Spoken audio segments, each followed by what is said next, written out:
我就赖，你能拿我怎么办？俄罗斯被老美制裁后，日子过得更滋润了，直接破罐子破摔，全国放盗版迪士尼，零成本全是利润。这次连地表最强法务部都沉默了，所以老美的制裁到底制裁了谁？从俄乌战争开始到现在，老美已经对俄罗斯进行了19轮制裁了，大到家电用品，小到马桶盖，一样也不给人家留，俄罗斯也干脆摆烂了。既然干什么都会被你们制裁，那我们可就什么都能干了。从迪士尼、苹果到麦当劳、宜家，2年多来超过1000家西方公司撤出俄罗斯，他们留下的不仅仅是一个个空荡荡的商场和门店，更是一块巨大的市场。既然西方不要这块蛋糕，中粮，那我可要去了。规则没了，游戏就变了。当知识产权、国际贸易法、金融支付体系这些我们习以为常的游戏规则一夜之间失效时，俄罗斯的经济并没有停止转动，它只是换了一种更疯狂的方式继续运转。事情是这样的，由于西方制裁，迪士尼早已暂停在俄罗斯的所有业务，包括新电影发行。结果俄罗斯影院反手就把盗版《疯狂动物城2》配上俄语配音，在全国公开上映。有在俄华人去看了，画面还挺清晰，票房表现也不差，首周票房就达到了228万美元，而且这钱1分都不用分给好莱坞。迪士尼号称全球最强法务，但这次他们是真的没辙了，因为正版到不了的地方，律师函也到不了。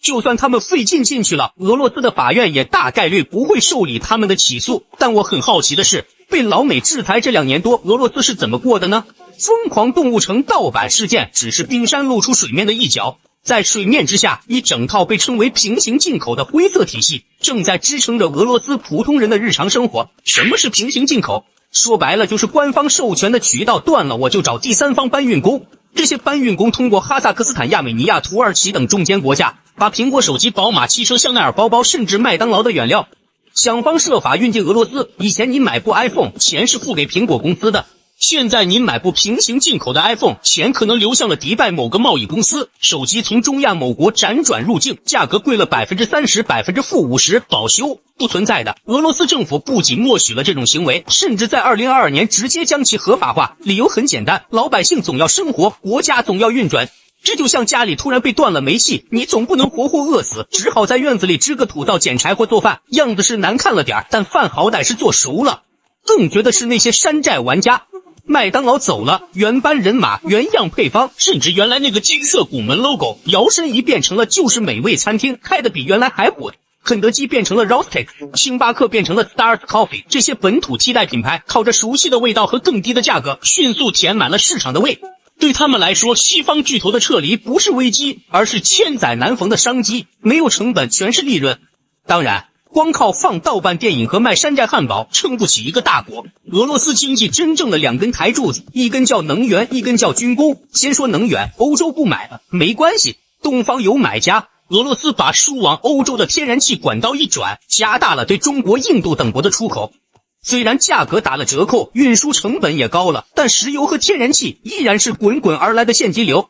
国际能源署的数据显示，尽管受到制裁和价格上限的影响，俄罗斯2023年的石油出口收入仍然超过1400亿美元。日子虽然稍微紧巴点，但是离了老美照样转了。另一根柱子是军工，俄乌冲突让俄罗斯的军事工业开足了马力，工厂24小时运转生产炮弹、坦克、无人机，这直接带动了冶金、化工、电子等一系列相关产业，失业率不存在，很多工厂还在为招不到人发愁。莫斯科街头的繁华，某种程度上是由千里之外战场的需求所支撑的。这是一种残酷的战争，经济繁荣，它创造了 GDP 数据，带来了就业岗位，代价却是无法估量的。经过2年多的极限压力测试，俄罗斯经济展现出一种惊人的韧性，或者说是一种制裁免疫体特质。它的逻辑很简单，当所有常规的道路都被堵死，你就会被迫在荒野中踩出一条新路，不管这条路多么颠簸。金融上，俄罗斯被踢出 SWIFT 系统，美元、欧元不好用了，怎么办？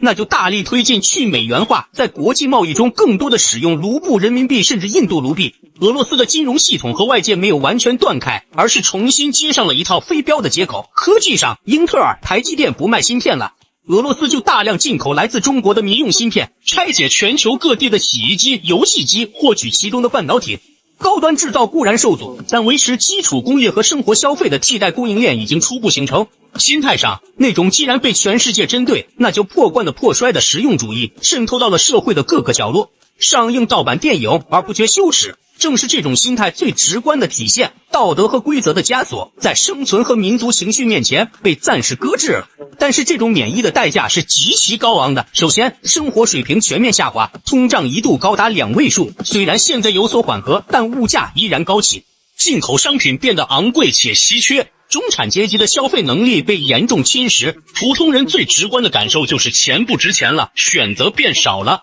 短期这样是个办法，但长远竞争力受损，盗版和创新是死对头。当一家公司可以毫无风险地盗用别人的创意时，他自己投入研发的动力何在？当平行进口能轻松获利时，谁还愿意费力去打造本土品牌？这种拿来主义模式正在悄悄侵蚀俄罗斯经济未来的根基，而且这终将会导致俄罗斯与国际社会彻底脱轨。俄罗斯经济正在变成一个庞大而孤立的平行宇宙，这里通行着自己的规则，流行着自己的替代品牌，运行着一套与主流世界经济体系迥异的逻辑。短期内它或许能自给自足，但长期看，技术的代差、人才的流失、创新的枯竭将是难以弥补的内伤。面对西方制裁，俄罗斯正在将贸易重心转向东方和其他地区。俄罗斯经济特区如今有来自30多个国家的100多名居民，他们投资了近2000亿卢布，创造了1.1万个就业岗位。俄罗斯正在与伊朗合作生产清洁产品，与白俄罗斯合作生产农业机械，并与印度合作在当地生产医疗产品。